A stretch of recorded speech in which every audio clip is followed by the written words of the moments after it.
It's all the little things that happen in Thailand that make you understand that you're in a very, very different place than you're used to. And initially, you'll find these differences appealing, but after a while, they're going to drive you to drink.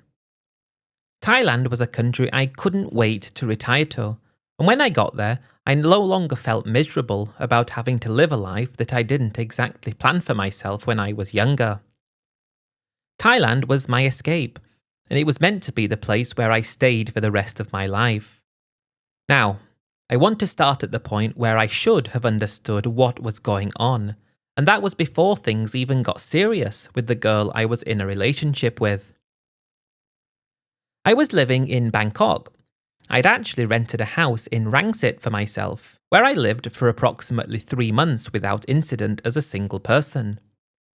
It wasn't exactly in the centre of Bangkok, but I'd also bought a car and I could go to and from Bangkok anytime I pleased. I was just happy to be retired. During those 3 months, I got myself a retirement visa, got my bank account set up, and I thought I was set for life. I went for a week in Pattaya, my first real holiday since I arrived in Thailand, and it was on my second night there that I met a girl in a club. Now, of course, I learned later that she had just finished her shift in a bar and went with her friends to the club, but at the time I didn't know that. Anyway, this relationship became a relationship literally from the first day I met her, and I completely fell for her. So much so that I extended my week's holiday in Pattaya to 2 weeks, then 3 weeks, and then a month. And after that, I decided that I was going to move to Pattaya because I found things there a lot more affordable, and I also liked the proximity to the beach, as well as some of the islands down south.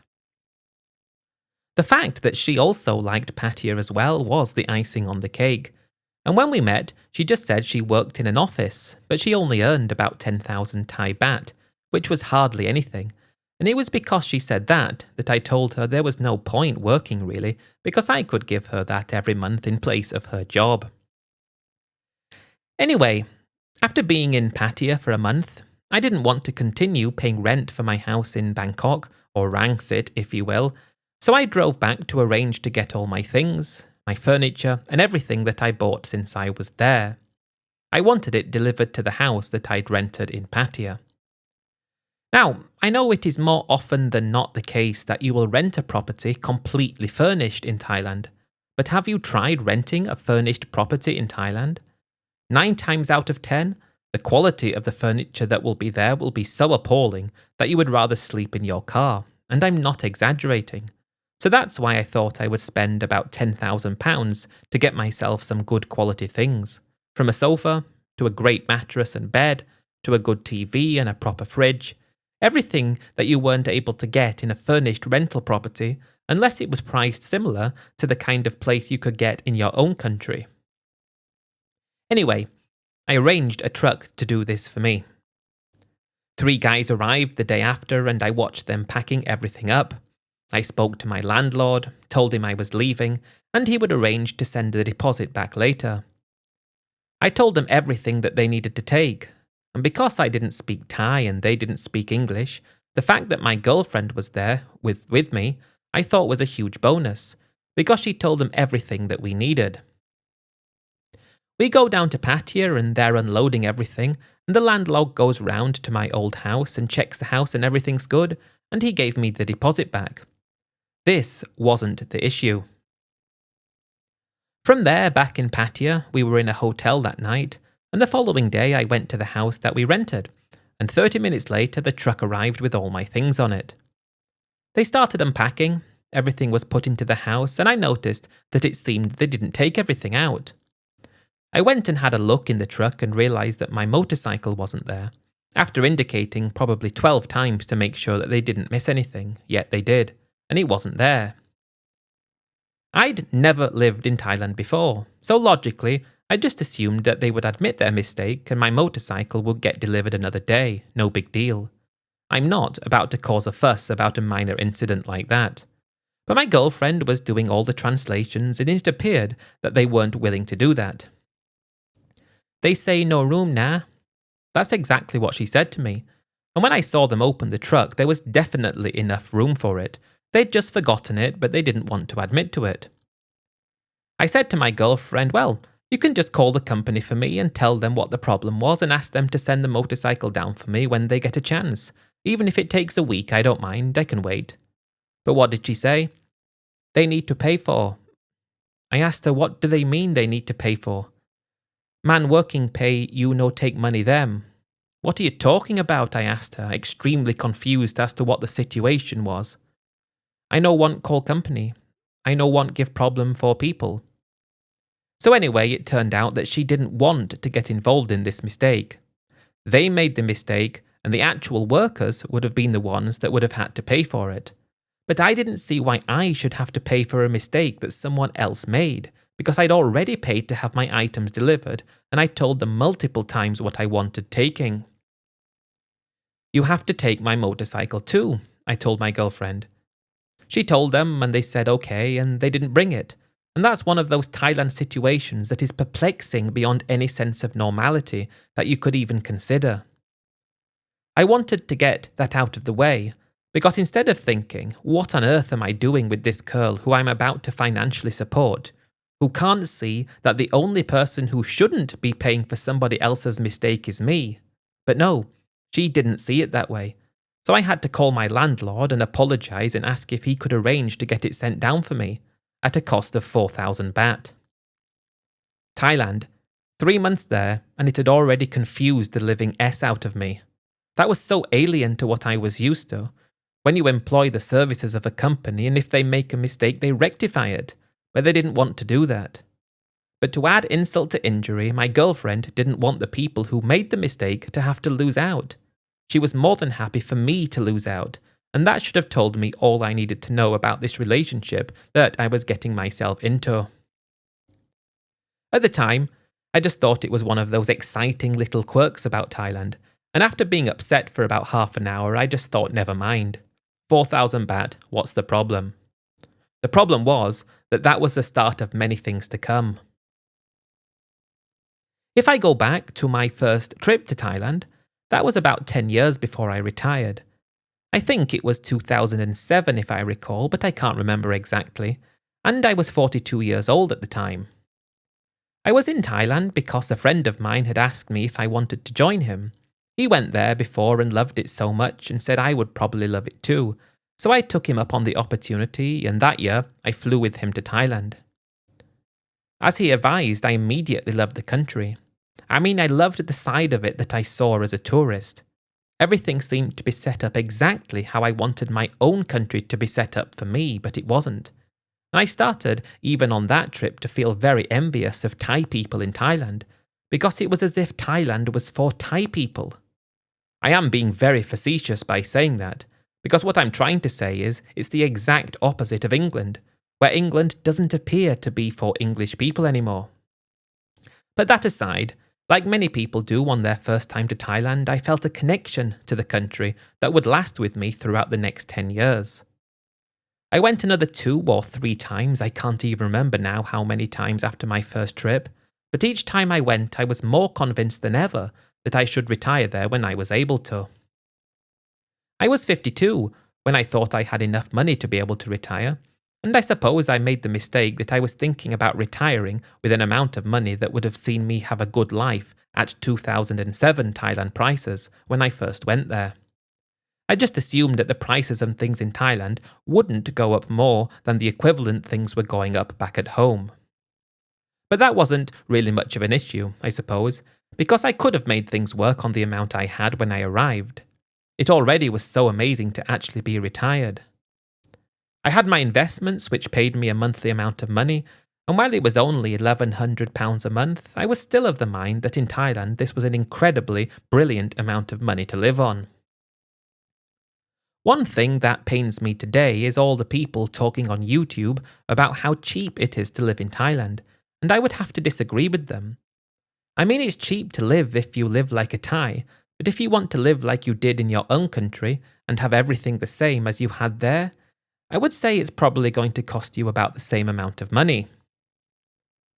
But regardless, I was happy to have retired in 2016, and aside from my income, I had an amount of money that I could use as and when I saw fit. approximately £50,000, and I used 10,000 of that to buy the furniture for the place I rented.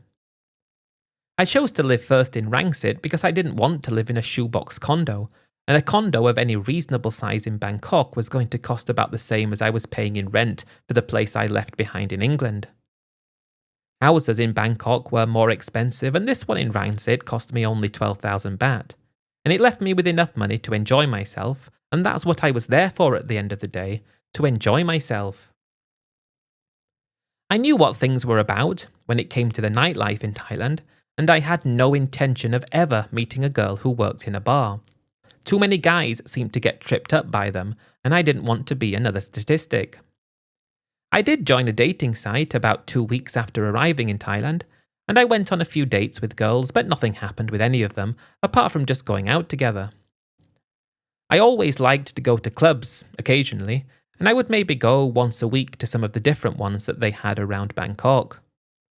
There were a few along Ratchathani Road that I liked, but the one I preferred the most was the one underneath the Ambassador Hotel on Sukhumvit Soy 11, and you can call me naive for thinking that when I met a girl there after being in Thailand for about 2 months, that she wasn't a bar girl who had just gone out with her friends.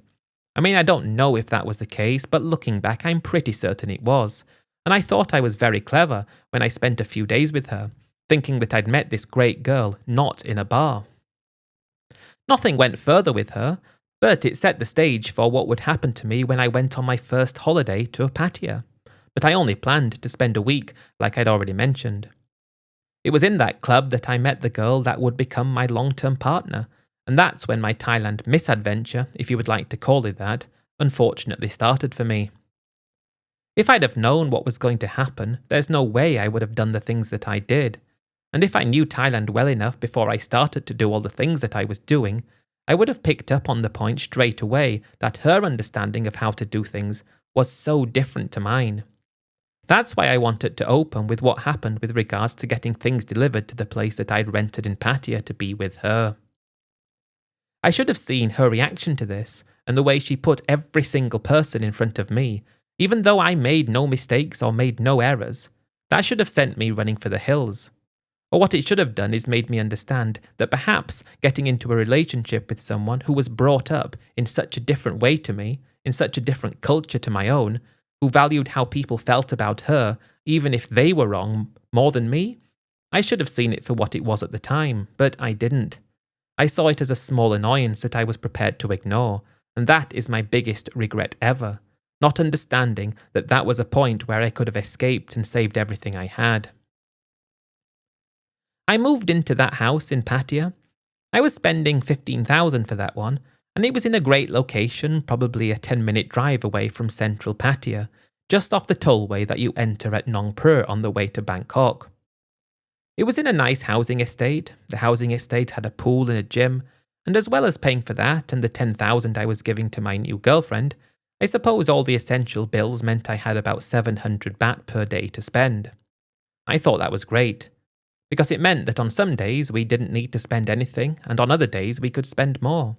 And after I'd been living in that house with her for approximately 2 months, I was happy in my retirement, because I wasn't one of those guys who needed to eat Western food all the time, or who needed the creature comforts of home. That wasn't who I was. I was happy going Thai all the way, and I was feeling very happy in my new life.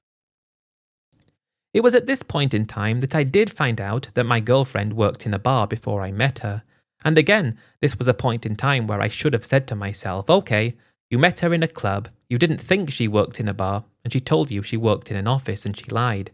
It's probably the best idea to break it off with her completely, take a step back, and think about yourself for a bit.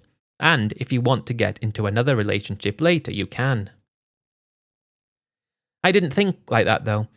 I felt like she had to become part of my life, part of my retirement, and the thought of not being with her made me feel that I would be losing out on this connection to Thailand that I had, that I thought at the time was making my life easier. By that, I mean every time we went somewhere, every time we needed to buy something, it was so much easier to have her dealing with it for me, as opposed to doing it myself like I had to do in Bangkok when I bought all my furniture. That was such a difficult process, because most of the people in the shops I was buying things from didn't speak a word of English, and I found this to be very stressful.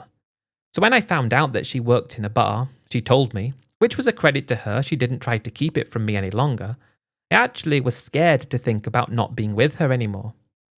I was also devastated because I found that kind of thing to be quite repulsive, but I was there, I was comfortable, and I thought I was happy. And why did she tell me that she did that?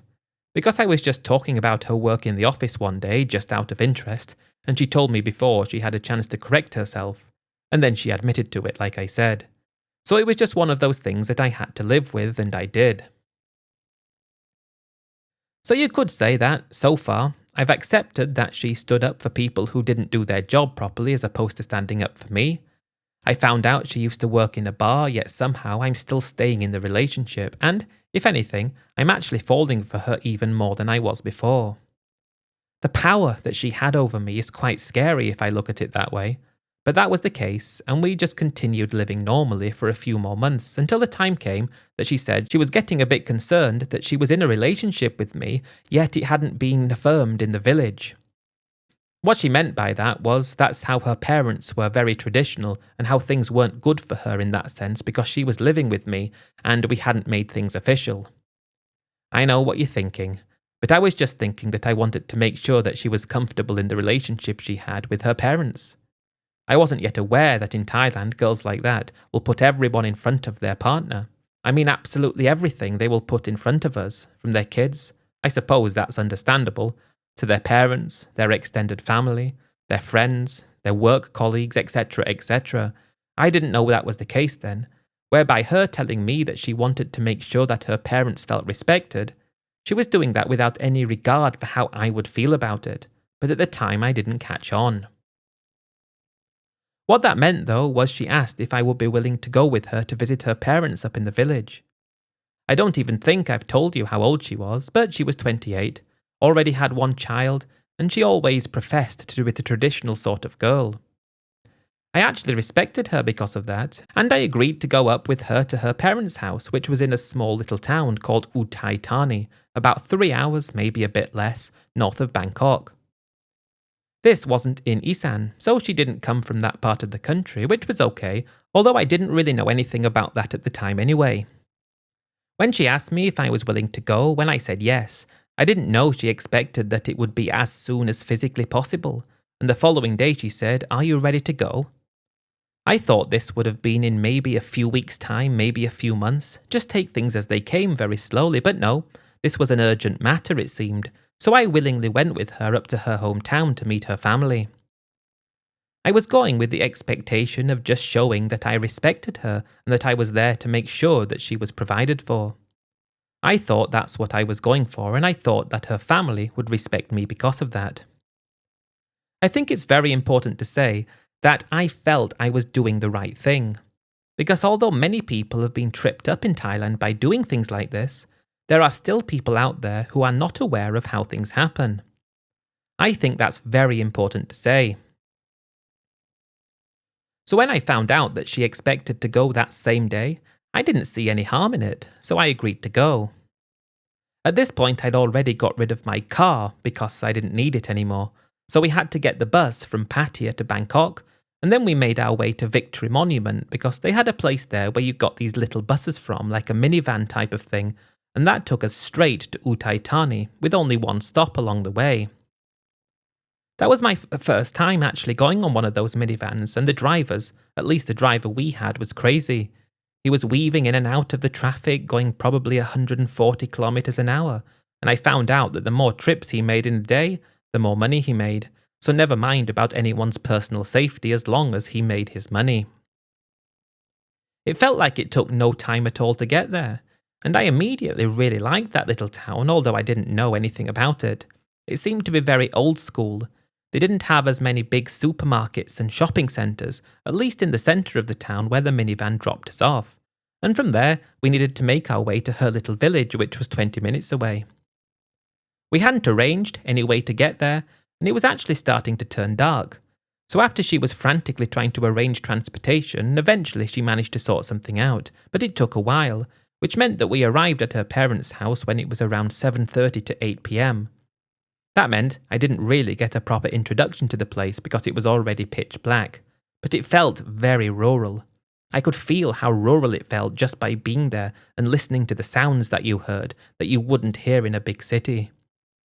It was interesting, and I felt quite proud of myself because I was somewhere that not many other foreigners ever had a chance to go.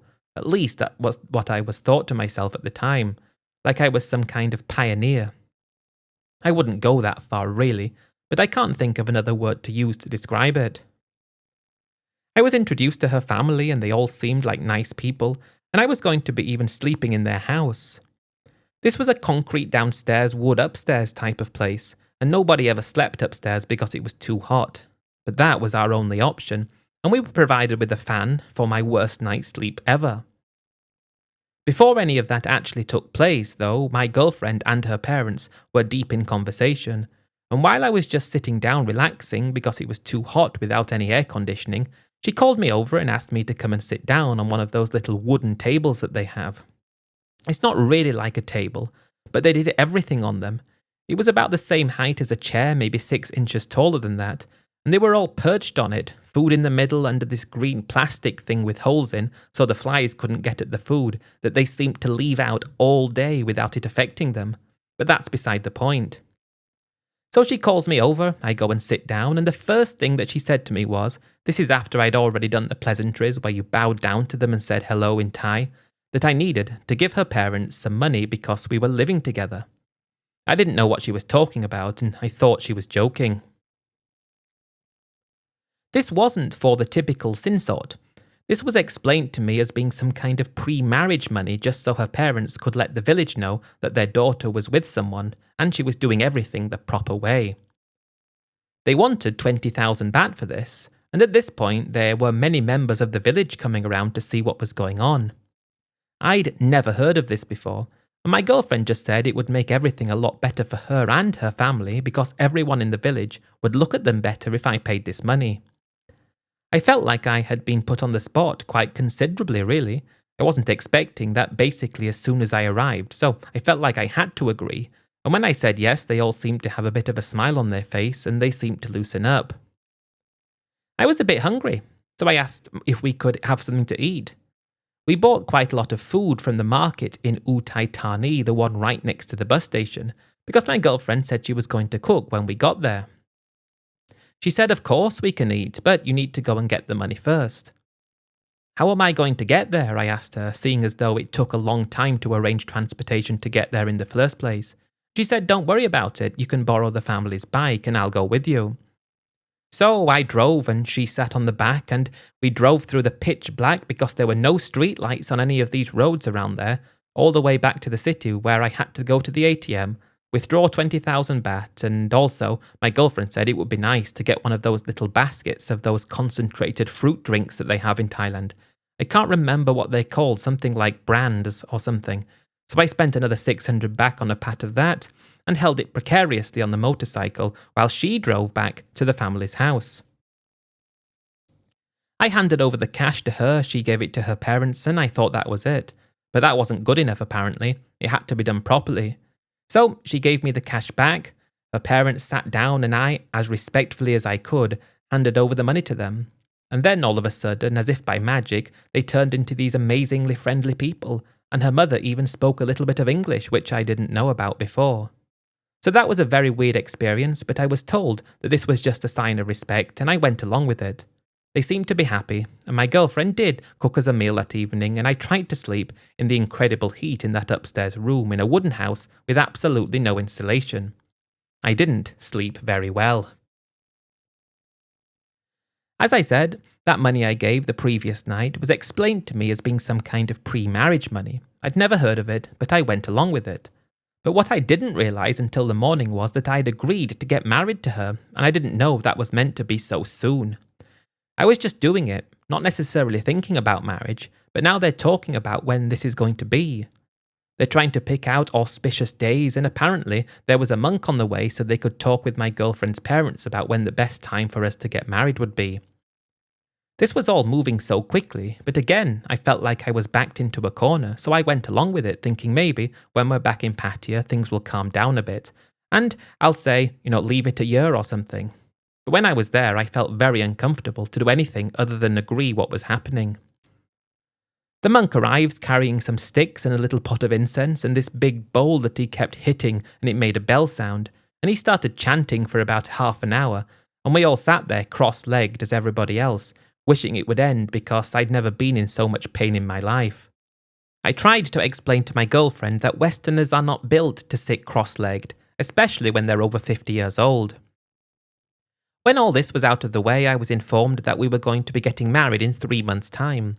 I felt a bit alarmed by that because I wasn't expecting it, but I just thought, oh okay, let me get out of here as quickly as I can. But at the same time, I did really like my girlfriend and I did expect to be able to stay with her forever. Then, the talk of sinsot came up. Again, I felt backed into a corner and somehow, after not much persuasion, they got me to agree to handing over the equivalent of £20,000.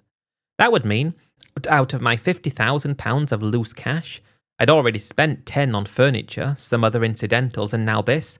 I'd hardly have any of it left at this rate, and it was as if everything was being decided for me while I didn't even have a say in what was going on. It felt very strange. I think that's the best way to put it. We spent a few more days there. I met her child, which was a bit weird, and also I met other members of her family. I need to stress I'm not saying anything negative about her family. As far as I was aware, they were just following their traditions and customs, and it just so happened that we were invited to a wedding in the village 6 weeks before ours was due to take place, and every single thing that they talked about that was going to happen in our wedding was happening with this one, and the guy who was Thai was handing over money and gold to the family. I probably should note that there were two big distinctions between us. He was handing over a very marginal amount of money, and his girlfriend had never had a boyfriend before. I was handing over a substantially large amount of money, and my girlfriend worked in a bar and had a child. So I suppose I was being taken advantage of, although I also suppose I still could have said no, but I felt all that pressure. It felt so good to leave and return to Pattaya. Back in Pattaya, all my girlfriend could talk about was the wedding. I mean, that's all she was talking about, and I'm not saying that that's a good thing, because she had other plans for when we were married. I was just going along with it, in a bit of a daze, because while I was happy to be with her, I wasn't thinking about taking things to the next level with her for at least a while, because I was happy with the way things were. She starts inviting some of her friends, she tells me to invite my friends, but at that moment I didn't have many friends as of yet in Thailand, and the ones I did have, I didn't really want to be the guy getting married and paying a load of money in the village sort of thing, so I kept it quiet between the people I knew. The weeks go by, and we went to a little shop in central Pattaya that rented out wedding dresses and suits, and she wanted the whole set. She wanted everything, and that cost 20,000 baht just to rent those clothes that she wanted. She was always saying she can't wait to get married to me. She felt so lucky that she'd found someone who loved her and who respected her. And the thing was, I did love and respect her, and I wanted her to be happy. But at the same time, I'm panicking because I don't know what's happening. It all feels too soon. And in a way, it's like she's been trying to find someone to actually get married to and stay with for a very long time. And I just so happened to be the guy who went along with everything she was there for. And it felt like I was being taken advantage of. When the time came, I had to get the money out of the bank, and that felt awful. Withdrawing such a large amount of cash, and part of me is saying, don't do this. This is stupid, don't do it. Yet I'm holding the cash and I'm walking out of the bank at the same time, continuing to do it even though I didn't want to. I don't know if anyone else has experienced something like that, but for me it was as if I couldn't control the fact that I was doing these things, and I would have probably been far better off just telling her where to go. But I loved her, and I wanted her to be happy. We repeated the same journey as we had before, and we arrived in the village 3 days before we were due to be married. Already there were things there, tables that had been rented, a stage was being built, and speakers were being shipped in. Apparently this was going to be a very big affair. Over the next few days I paid the money for the ceremony, that was quite a lot, and from there I watched everything come together. It would have been fun if I was watching somebody else do it, but I was doing it, and while I respected her and her culture, I think I respected my own culture more, but not enough to make me stop doing the things I didn't want to do. The ceremony came and went, my money went, And everyone seemed to be very happy about the situation, and the whole village were respectful towards me. They all smiled at me, and it wasn't like they shunned me. All the people there were the friendliest people that I'd ever seen, but I found for them to be friendly, I had to fit into how they did things. And when I was showing off that I was prepared to do this, they were more than happy to let me be part of who they were as people. We didn't do any other kind of marriage, just a village ceremony, and that was good enough for them, and therefore I didn't need to push to do anything else. I had my retirement visa, so I didn't really need to be married to her legally. This would do. The thing was, though, she considered that we were married. I just considered that I handed over a load of money to her parents and watched a few bunks chanting about the place, and people came to eat and drink on my dime. Aside from that, I wasn't prepared to call her my wife to anyone apart from her and her family, because it wasn't really getting married. Getting married would have meant going to the district office and getting a paper to show it, but we didn't do that. When all was said and done, it had cost me a lot of money. There's no point me trying to deny it or say otherwise, but we returned to Pattaya and I felt a huge relief to be there away from the village. My girlfriend, should I call her my wife? I will call her my wife just to respect the culture. She was very happy, but she wasn't doing anything different to how she did when I hadn't spent all that money. As far as I could tell, nothing had changed, but she always introduced me to other people as her husband. I thought that that was the end of it, and I was just happy to have come out the other side, still with my income and still with my ability to live in the amazing country of Thailand, because I loved living in Thailand. At least at this point in time I did. I guess she thought it was too soon to bring up the next thing that I was expected to do, and then a few months go by, maybe even a year, probably longer than a year, but it was around this time when COVID started to happen, and she was one of those people who thought COVID was going to turn everyone around her into a zombie, and she religiously wore 3 masks at once. And yes, I am extremely embarrassed to admit that after I bought a car, she was one of those sorts of people who would wear a mask in her own car with the windows closed when nobody else was in it with her. Not only that, she put on 3 at once, and that was the first time when I actually had an argument with my wife. I hated all those restrictions. I hated them more than anything in the whole world. And while in Thailand, I suppose it wasn't as bad as it was in my own country, the very fact that these people were just blindly going along with what the government was saying, it petrified me. And the fact that my wife was so terrified, that also annoyed me, although I tried to see the funny side of it. It wasn't like she was being malicious in wearing a mask, it just annoyed me. And sorry to keep bringing this up, but I still don't understand why she did it.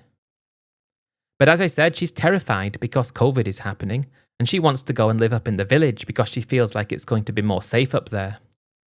I don't know why she thought that, as if we're living in Pattaya and some kind of plague is going to fall out of the sky and infect her and she's going to, for whatever reason, turn into something not herself. I don't know. I'm getting ahead of myself. But she insisted point blank that we go and live in the village until things cool down, as she put it, and I had no choice but to agree because as far as I was concerned, I paid a load of money in order to be with her, and that money didn't mean anything if I wasn't actually with her. So reluctantly, I agreed to go and live up in the village on the condition that I could install air conditioning in that room on top of her parents' house to make it more private and also more comfortable, and that was agreed to. I kept the house in Pattaya because I expected that we'd be in the village for a few months at the most, but she refused to leave. So what went from installing air conditioning in the house upstairs, talks of living permanently in the village, and me spending a little bit of money to build a house there, turned into talks about spending a lot of money on a house there, and because we were having all these different discussions with her and her family, all of them wearing masks by the way, when nobody was coming to or from the house for weeks at a time, but they were all wearing masks all the time, and they all looked rather upset that I wasn't wearing one. But I made it apparent to my wife, that I should not be wearing a mask if I was there, and I would not do it. It was a non-negotiable because I couldn't stand them. So basically, we were talking about building a house there because my wife had decided that with what happened with COVID, it would be a lot safer if we lived there permanently. If things got better, there was no telling what could happen at some point in the future, so it would be wise to have a place right out in the middle of nowhere, so that we would be safe when the next plague arrived. I suppose I should talk about my investments. I didn't have much, but based on how much I'd already spent out of my loose cash, I would need to spend about 25% of my investments on this house, and it would only be a small 2-bedroom single-storied house. But my wife convinced me that this was the best idea. And I should say, and I should point out, that while I'm trying to be a bit relaxed about the whole situation when I'm telling you what happened in my story, while I'm trying to make jokes about it from time to time, I'm actually really heartbroken by the whole thing, because I did love her. That's the thing. I loved her, and there's no point me trying to sugarcoat that. But what she did say was that if we had the house there, we could completely give up the house in Pattaya, which was costing $15,000 a month. If we gave that up, that was slightly more than I was getting from my investments, which gave me the $15,000, which meant that if we had the house, we're going to be living there and we're going to be saving money. That's how she convinced me. She was very good at convincing me to do things. Because she was very good at convincing me to do things, let's just leave it at that. And after we'd been there for 3 months and I was getting quite down about the fact I was living upstairs in her parents' house, I agreed to go ahead with the house build as soon as possible. It was funny how all of a sudden it was okay to have people around to the house, as long as they were wearing masks, because they were going to be the people building the house for us. Before long, it had all been agreed and written up and pictures drawn and everything that you do, and that was about 25% of my investments for this house, which took shape very quickly over the next 2 months. It was good that it was built quickly because that meant we could get my furniture sent from the house in Pattaya and we could give up on that completely and save the money. And one of the reasons I wanted to open my story the way I did was because I asked my wife to arrange a truck to have things delivered there. And by the time things arrived, I'd never seen things arrive in such a bad condition. I'd never seen it like that before. The wardrobe that had been disassembled there arrived, it had been snapped in 4 places. The TV was smashed and the mattress had been bent and destroyed in order to somehow fit it into this big truck. Now, we weren't charged for the delivery service because they couldn't charge us because lots of the stuff was broken and ruined. And that meant I had to spend another £5,000 just to replace the things that were broken. I asked my wife to complain to get some kind of compensation, and she just looked at me like, what on earth are you talking about, compensation? She didn't know that such a thing existed, and I suppose if we had used a very reputable company, this might not have happened. But it just seemed to make sense to use a company that said they could do the job properly. But they didn't. They did a very bad job of it, and because of that, I'd lost a lot of money as well. Oh, the fridge as well. The freezer door at the top had been completely ripped off. They were apologetic, of course they were, but they weren't going to compensate us for the damage because apparently that was just part of the business. I've never seen anything like it. I'd say now we're still in 2020. We finally can move into this house that we built because that was able to be constructed during COVID, and it's got to the point now where we're sitting watching TV in the evening and she's wearing a mask and I still don't really understand it. But apparently she was comfortable with it, so I think I need to stop talking about that.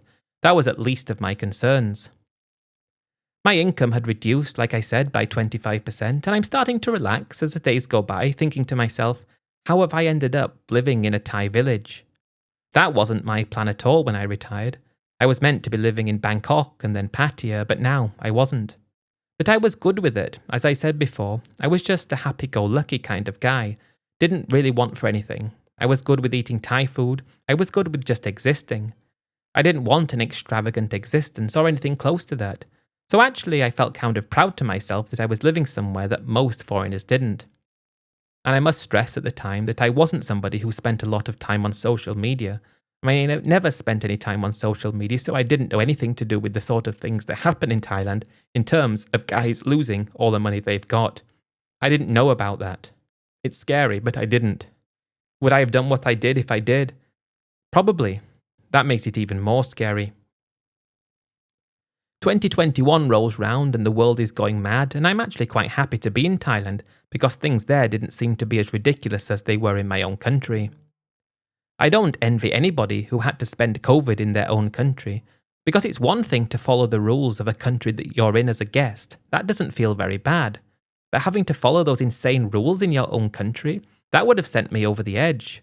But I'm happy to be in Thailand, and I'm living in this house that I've built. And sometimes I found myself scratching my head about how I ended up building the house.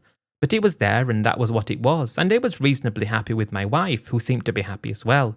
And I'm happy to be able to report that she did eventually stop wearing the mask while driving and in the house, so I could actually see my wife properly for a change, which was better.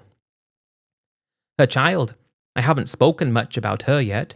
She actually moved into our house after it had been built for 6 months, I think, and out of the blue one day when I was just sat watching TV with a beer, just minding my own business, enjoying my retirement, my wife asked me if I could help her daughter to get a new computer and desk and everything that would go along with it, so she could do some studying from there, and it would be good for her homework and things of that nature. I didn't really have much loose cash available, but she said that this was very important. And you know what happens when you have a wife that you love, who wants something, and who will do something. At the end of the day, I'd agreed to redecorate and kit out her daughter's room with absolutely everything that she wanted. Embarrassingly, it cost me 150,000 baht, which I had to withdraw from my investments as well. But I wasn't seeing the bigger picture yet, unfortunately. I'm just seeing the day-to-day. I'm living in the day-to-day, and people live day-to-day, and you don't necessarily pay too close attention to something that could give you big issues many years in the future. But I suppose it all compounds and adds together, and that was just the starting point of many mistakes that I would make. But my wife was very good at getting me to pay for things that I didn't want to pay for. I mean, she was very good at it, and that's why it's scary. Her daughter was happy though. Her room was better than any other room in the house. I'd never had a room as good as that in my entire life before, and that made my wife happy, so I suppose that made me happy? Maybe. Over the next year, when COVID started to ease and restrictions were being lifted, that's when things went from me being okay with things, not necessarily happy with all the money I'd spent, but being financially okay, to being able to remain in Thailand, to me making a series of incredibly stupid decisions, based on asks that were put to me from my wife. There were so many little things, and taken as individual things, they would have been just that, very minor. But when you add them all together, it got me to the point where I was on the precipice of losing most of my savings without even realizing what I was doing. That's the difficult thing to come to terms with, I think, because I didn't realize what was happening until it was too late. From little things like helping her parents because they didn't have any money because they couldn't work properly because of COVID. That was probably 100,000 baht. Then 3 of her family members who lost their jobs in Bangkok needed an emergency loan from me, each one getting 100,000 baht, 300,000 total. Loans that were never paid back. I didn't get that money back, and I still scratch my head and I'm angry about that.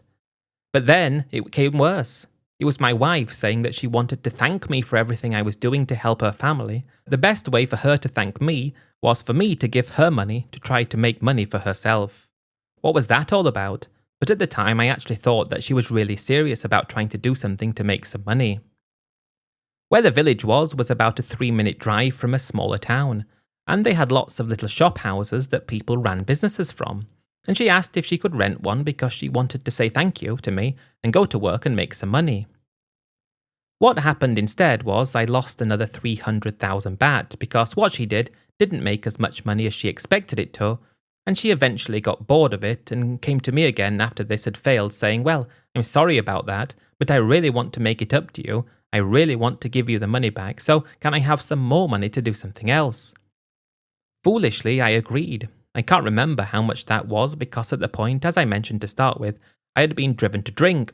This was the first time I'm starting to worry about the situation because it was getting completely out of hand right in front of me, and I only started to realize at the point when it was getting very bad. It was around this time that I worked out that I couldn't spend any more money out of my investments, otherwise my income would drop below 20,000 baht. 20,000 baht a month is not a lot of money to live on in Thailand, even in a village. And when you have to give half of that to your wife, a big portion of that on the electric bill for the air conditioning that I had to use, but also the air conditioning that her daughter was using 24 hours a day in her room, the internet and everything else, I was left with probably 100 baht a day to spend. And while I said I wasn't the sort of person who wanted for anything, that wasn't anywhere near enough. I wouldn't even be able to renew my insurance, and I couldn't understand how I had allowed this to happen, because it just happened all around me, and I was starting to think that the whole thing was an elaborate scam. Was it a scam? That's something that I don't even know. Or was I just incredibly stupid, not knowing what I was doing? I will never really know. But when the realization came that things were far worse than I thought they were, it was probably already too late. I'd never really been good with money. I'd never been interested in money. I hated money really because I always thought it was the root of all evil. Yet here I was ruining my own life without even knowing what I was doing, and that's so scary. A scary thing to let happen to you. The problem was, though, my wife was getting so used to asking me for money and me just giving it because I believed everything that she told me. And if I have to think about it, I don't know if it was malicious intent or she genuinely believed at this time that she took the money from me, that she was actually going to help me. But it didn't help me. But she asked again for something that she said was really serious. I mean, this was serious, at least that's what she told me. Her father had just been diagnosed with a serious illness, and while they have government hospitals in Thailand that you can use for free, he would have had a lot better chance by going to a private hospital. The problem was, this was going to cost about 600,000 baht, and my wife just expected me to give it to her. When I tried to explain to her that that wasn't possible because I simply couldn't afford to do that, because the money I had left was barely enough to live on as it was, she completely exploded. You no care my family, why you no care my family care you so much, you live my family land, you live my family village, papa not well need money so bad. And while I really sympathized with her about how upset she was with the situation, I physically could not give her that money. I said to her though, if I gave you that money, and I say to you I can never give you any money ever again for anything, and you're not allowed to change anything about how you act around me or the things you do around me, would you agree to it? Before she had a chance to respond, I said, of course you're going to say yes, but there's no way for me to guarantee that that's actually going to be the case, because you could agree to it, and then 3 years later, more likely 2 months later or even less, something might change. I don't have enough money to pay for this. If I pay for this and I continue giving you money every month, I'm not going to have enough money to even eat food for myself. And I don't think she could understand the gravity of the situation. She just thought I was deliberately trying to withhold money from her, after I'd done all the things I'd done and because I refused to pay for this operation for her father. I even brought up my investments with her, how much money I'd been transferring into Thailand, and even my last visa extension. I had to use that dodgy service down in Pattaya where you pay 20,000 to get the retirement visa, no questions asked, because I didn't have 800,000 in the bank anymore. I pointed out everything to her. I made it as clear as possible that I physically couldn't do this. I couldn't do this without ruining my own life. And then she said, well, if you pay for this, you can give me some more money and I'll do a business and I'll work harder than I've ever worked before and I'll pay it all back to you and I'll give you even more. The problem was, when I'd given her money at least 3 times, it was probably more than truthful. She was probably being truthful, thinking that this would happen. She just didn't understand that it was so unlikely, and the fact what was really going to happen, I would just lose my money. I couldn't give her the money, and because of that, she told me to leave. Just like that. Leave. You no care my family, I no love you no more. I didn't go to start with because I didn't feel like it was for me to do. I just thought she would calm down, but she didn't. And now she's talking with people in the village and her family about how I'm not helping and I have the money to help, but I'm not doing it. None of them understood that that money provided the little bit of income that I had left to live on for the rest of my life because I had no chance of making any more money again. Nobody seemed to understand that, and I spent a month there trying to fix things with her, trying to get her to understand, but that was it. I had to leave, and I left. And as soon as I left, I started to think, hang on, was her father actually unwell, or was this just an elaborate scam? I will never really know if it was a scam or not, or a complete misalignment of culture and ways of doing things, because I did end up having to leave and I lost everything that I put into my time in Thailand because I got involved with the bar girl. I didn't know she was a bar girl, that's my excuse, but even still, it probably would have happened the same even if she wasn't. The fact that I let myself lose control of my own finances without understanding I was doing that still scares me today. I don't know how I managed to do that, but I did, and I really don't know why. From the little things, all the way from agreeing to give 20,000 baht to her family when I met them as a sign of respect, to going ahead and getting married in the village when I didn't really want to her being scared about COVID and wanting to go up to live in the village, and using that fact that we're staying there in a really uncomfortable room on top of her parents' house for a few months to get me to build a house. and then improving her daughter's living conditions, giving her money to try businesses, and then coming to the understanding that I didn't have enough money to live anymore because my investments were too low to provide a decent income. And then she wants money for her father, and she knew damn well I had no ability to give it to her without completely destroying myself. She didn't care though. She didn't care that I was going to destroy myself by giving that money, and because of that, she made me leave. I had no choice. I got a minibus down to Bangkok, and I was in a bit of a daze as to think what was actually just going on, what had happened. Now I was in this position and I didn't know why. I mean, I still had a portion of my investments left that gave me 20,000 baht in income, but that wasn't enough to live in Thailand in the village, let alone in Bangkok or Pattaya. Ultimately, I was left with the last choice that I had. I had to return home, which I did, and I shifted around my investments, started working again, and I'm going to be retired again around 2028. I suppose I was lucky in one sense, because you have to hold on to everything that points to some form of luck. I retired early to start with, so this time I'm going to be retiring again and I still have time. I am going to be going back to Thailand. I've been back just this year. But one thing is for certain, I'm no way going to get into a serious relationship with anyone, because I'm not strong enough to be able to handle it. I'm really not strong enough to be able to handle conflict, to make people upset or anything really. I'm just a pathetic individual. And as far as I'm concerned, I fell for the classic Thailand bar girl scam, and I would hate it if anybody else let that happen to them as well.